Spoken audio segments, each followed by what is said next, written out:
Eu sei, você já está cansado, estudou o ano inteiro, quer logo fazer essa prova do Enem para acabar com isso. Daí você abre a internet e é vídeo de dica do Enem para todo lado. É vídeo de gente falando sobre estratégia de prova, isso sem falar dos métodos milagrosos para você gabaritar a prova do Enem. Ou os modelos prontos milagrosos para você tirar 1000 na redação, começando do zero hoje. Só que daí você assiste essas coisas e se sente mais cansado, se sente mais pressionado e cada vez mais ansioso. E eu te entendo mesmo. E é por isso que eu fiz esse vídeo. Vou falar para você algumas coisas que eu gostaria que tivessem me falado lá quando eu fui fazer o Enem pela primeira vez ou nas vezes que eu fiz ele de fato valendo. Para que assim você tenha um ombro amigo, tenha um conselho de fato de alguém que realmente se preocupa com você. Primeiro, vamos para o clichê que a gente tem que sempre falar, pois é muito importante. A nota, ela não define nada. Sua nota, ela não define nada na sua vida. Você não é a sua nota. Tudo aquilo que tange o lado assim, se você não tiver uma nota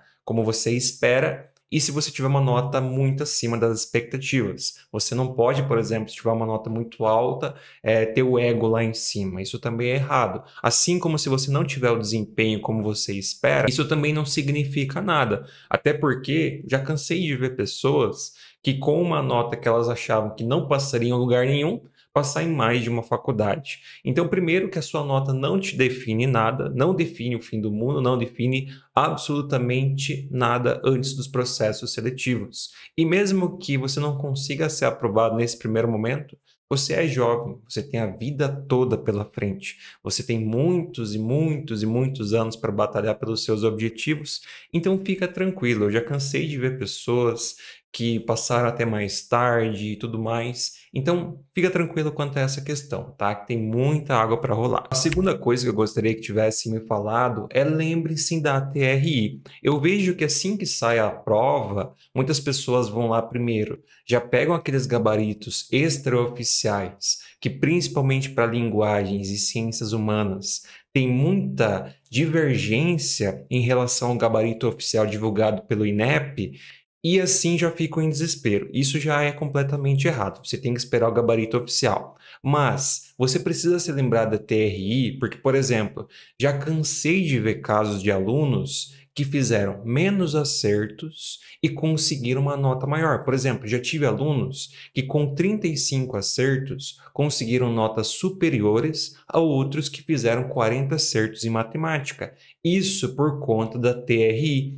Então, antes de sair a nota, mesmo que você tenha um gabarito oficial, você não pode tomar nenhuma decisão precipitada. Eu sei que é difícil, mas cuida para não entrar em desespero, porque às vezes a sua nota, por conta da TRI, pode vir muito mais valorizada. Então, mantenha a tranquilidade. Na hora da prova, se concentre nos exercícios mais fáceis, que é aquilo que a gente sempre bate a tecla aqui no canal, porque no final das contas, isso vai ser muito importante e vai fazer uma diferença enorme. Então, fica tranquilo, que a TRI ainda pode valorizar muito a sua nota, mesmo se você não teve a quantidade de acertos que você tanto buscava. E até um outro ponto entrando nisso, você não precisa gabaritar a prova. Tem muitas pessoas que conseguem passar nas universidades mais concorridas do país, mesmo em ampla concorrência, sem gabaritar a prova de matemática. Então não tem nada que te obrigue a fazer isso. Outra coisa que eu acho muito importante, que seria a nossa terceira dica, e terceira coisa que eu gostaria que tivesse me falado é: faça as coisas da forma que é melhor para você. Não importa se um fulano na internet acertou 170 questões e tirou 1000 na redação. Isso não significa que o método dele é o melhor e é o método que serve para todo mundo. Às vezes ele tem um método fenomenal, mas é bom para ele, no contexto dele, no estilo de vida dele, da forma dele resolver as questões. Você não é obrigado a pegar um método de prova de uma pessoa que foi muito bem e replicar, porque às vezes aquele método não combina com você. Eu tenho alunos de matemática que estão na casa dos 43, 42 acertos, que têm perfis de prova de matemática completamente diferente. E os dois métodos funcionam super bem. Um faz exatamente o que eu falo, de buscar no início as 15 questões mais fáceis e garantir elas, e o outro simplesmente não consegue fazer isso. Ele já tentou de diversas formas e para ele não funciona. Só que esse outro, ele consegue resolver a prova de ciências da natureza numa velocidade absurda. Portanto, nesse caso, ele consegue reservar um tempo maior para matemática e assim conseguir resolver tudo em sequência. Só que são perfis diferentes de pessoa. Então você não precisa se sentir obrigado a pegar um método de prova de uma pessoa que foi muito bem e usar aquilo. Se você não vê aquilo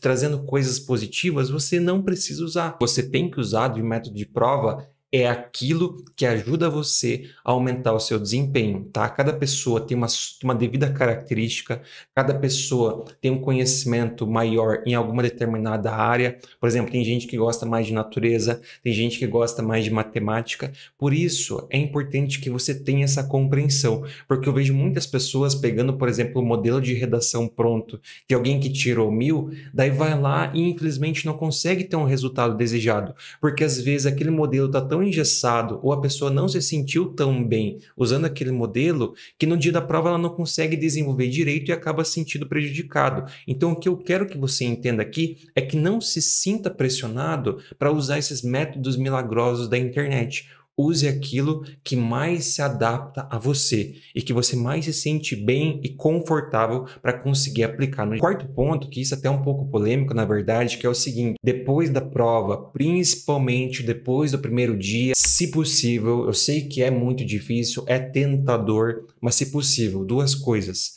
Não veja o gabarito extraoficial, principalmente por causa dessas divergências em relação ao gabarito oficial do INEP.